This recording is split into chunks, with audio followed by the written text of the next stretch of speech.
A very good morning, one and all present over here. So, all the dignitaries, dear participants, teachers. So, I extend my heartfelt uh, wishes to everyone because we all are here today to be a part of the STEM DLD where the CBSE has taken the initiation, where we all are getting a new way of teaching and learning methods, and we are exploring to new ideas and exchanging the ideas here. So with this, I would like to start my today's session. So my today's sub-theme taken under the STEM DLD is experiential learning through STEM motivated teachers. So we all know that experiential learning, it is an educational approach where learning is done by doing, where the children or the students, they are involving themselves in doing the things, direct experience they are gaining, and also they are experiencing new things and they are trying to involve or inculcate these things, implement these things in the for the real world problems.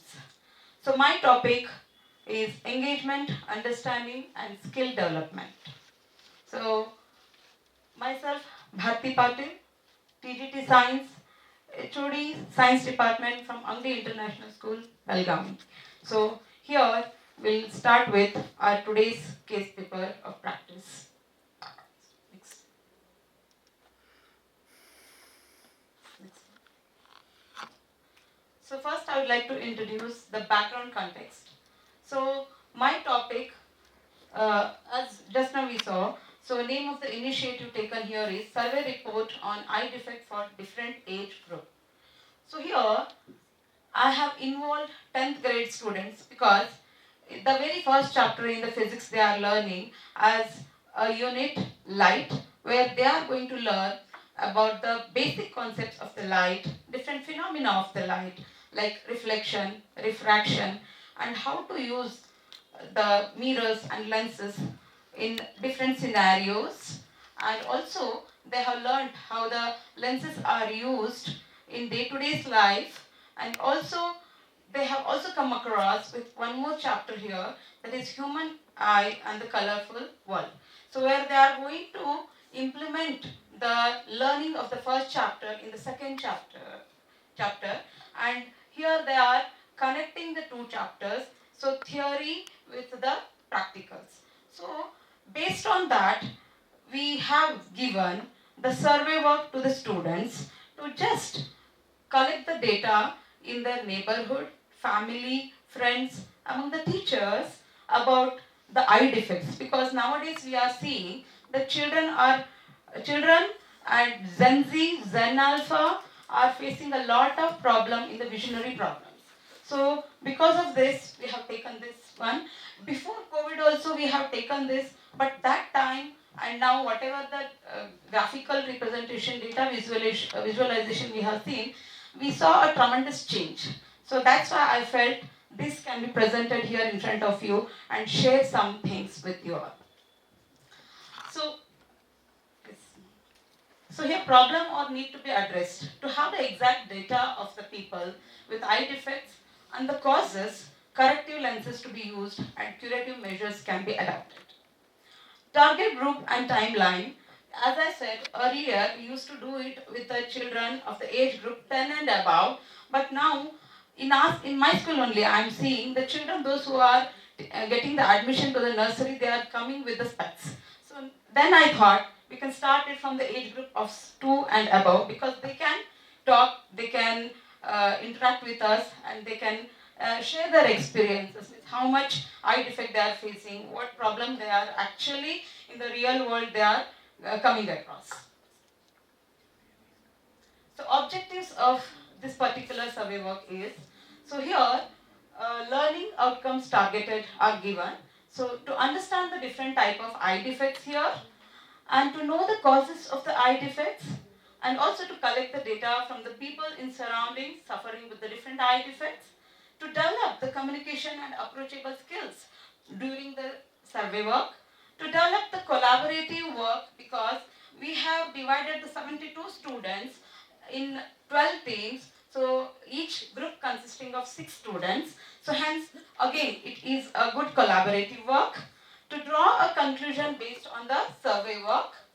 Then here, as we are focusing on the learning outcomes, and our today's session is on the STEM, I would like to just enhance the STEM skills or the competencies focused during our work. So here communication skill is improved a lot, and as we know, NEP and 21st century skill is focusing on creativity, critical thinking, collaboration and communication skills. So we are trying to focus on these things and how the students are coming up with all these skills in their life. So communication skills and direct exposure to real world problem scenarios, apply their learning by refining their understanding and skills for future challenges. Following the experience, students ponder the outcomes, their own actions, and implement the activity in broader scale. Here, abstract to concrete knowledge development has been taken, so which we have observed. Thank you. Description of the practice. So what was done?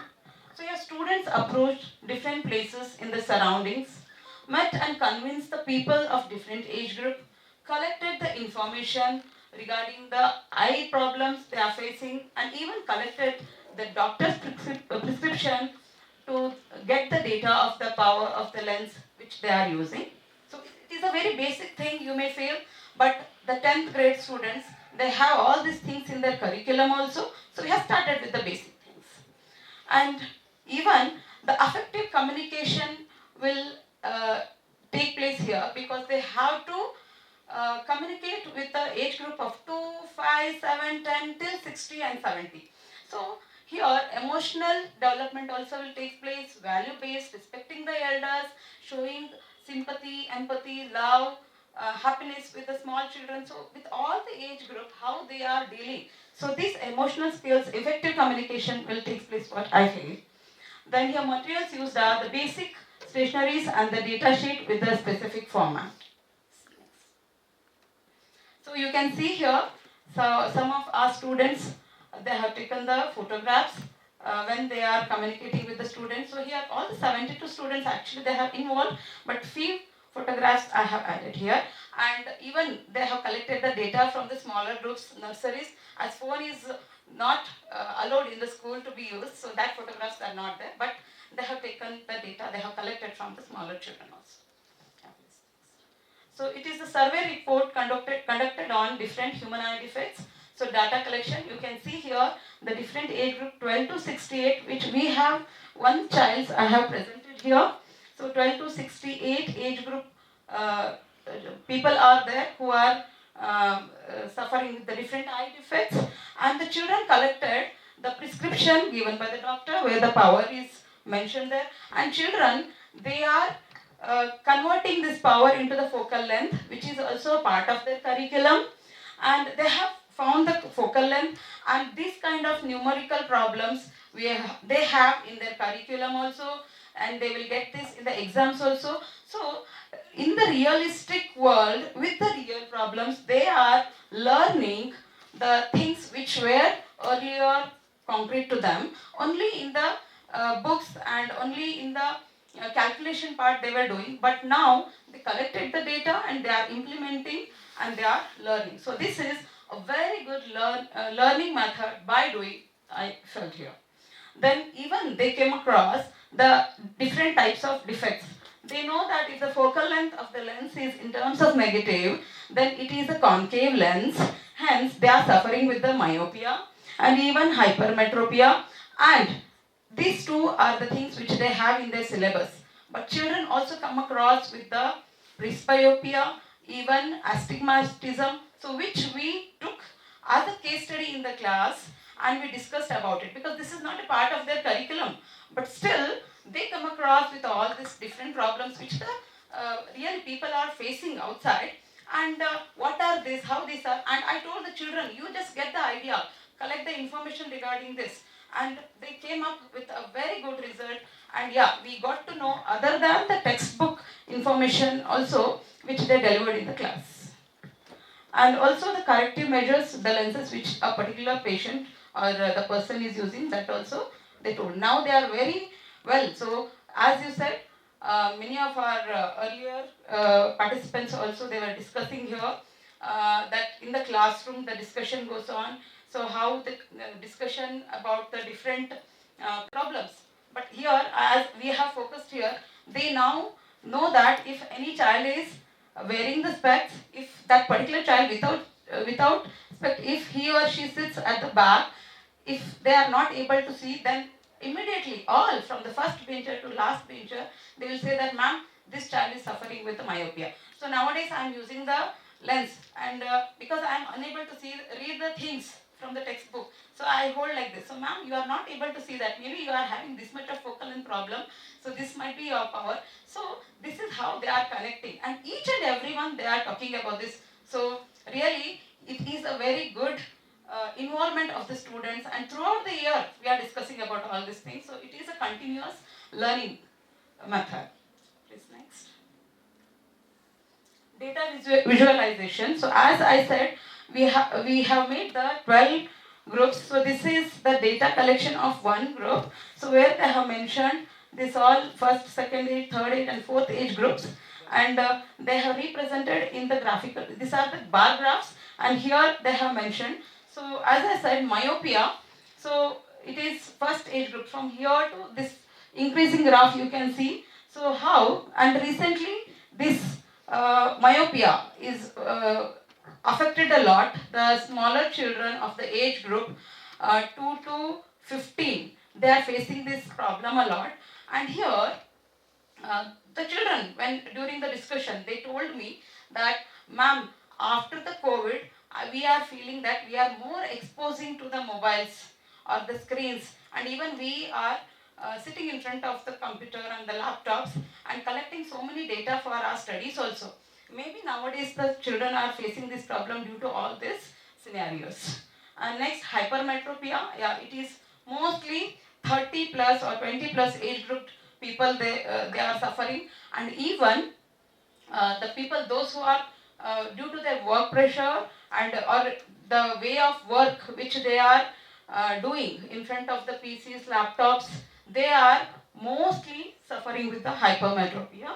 And astigmatism, yeah, very rarely, so 5 to 10% people are suffering with this. It is one of the different eye defect, so we have discussed about it in the classroom. Please, next. Yeah.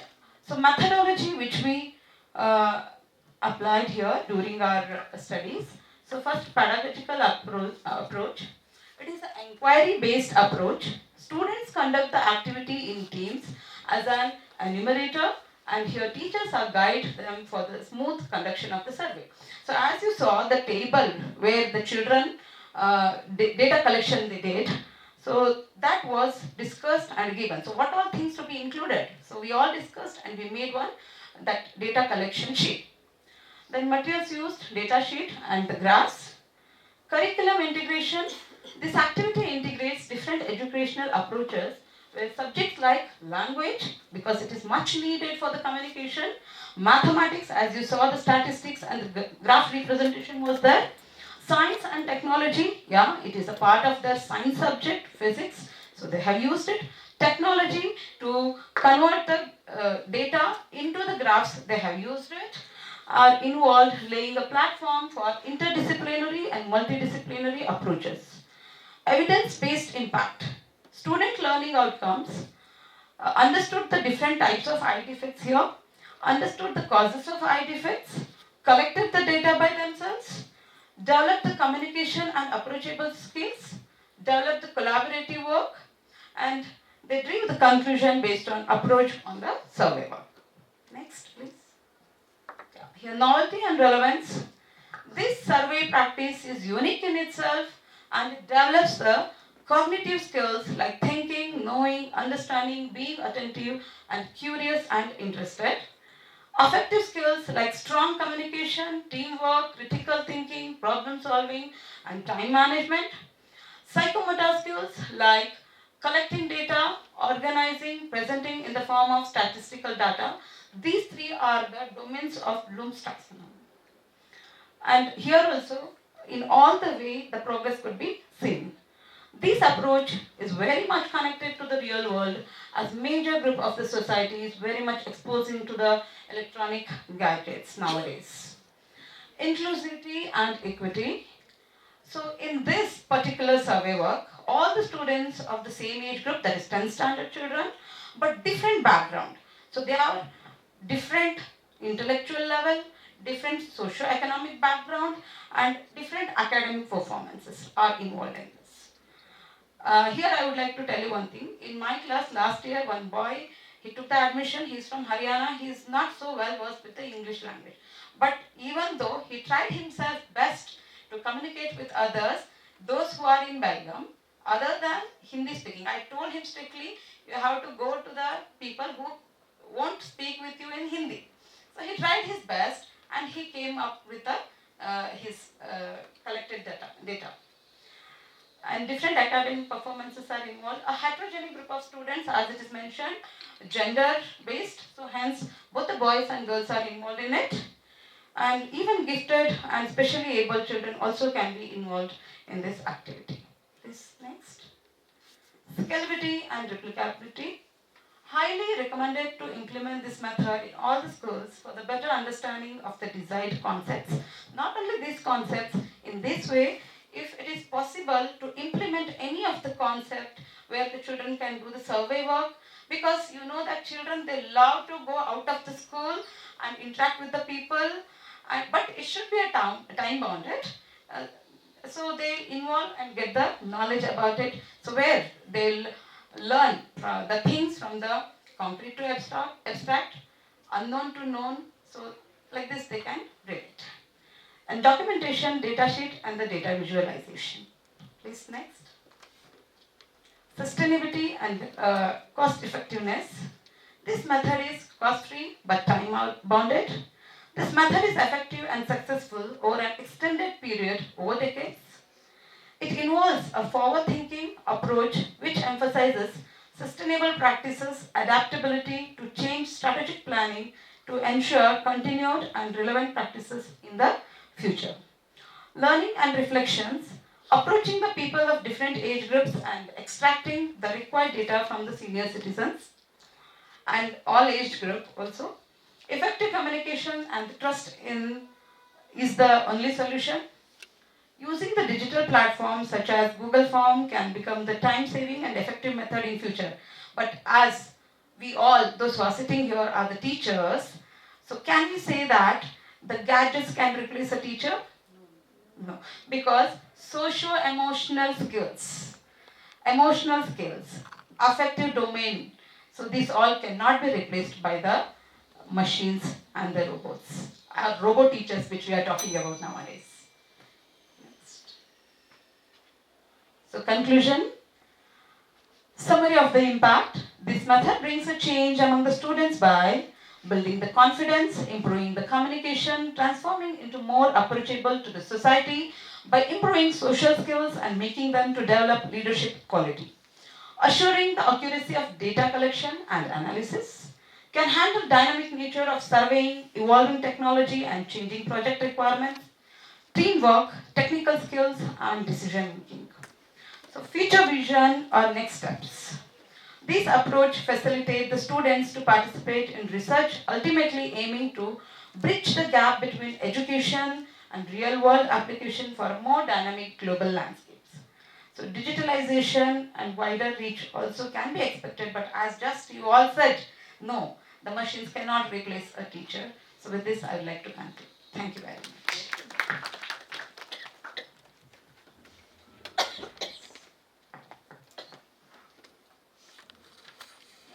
This survey has been conducted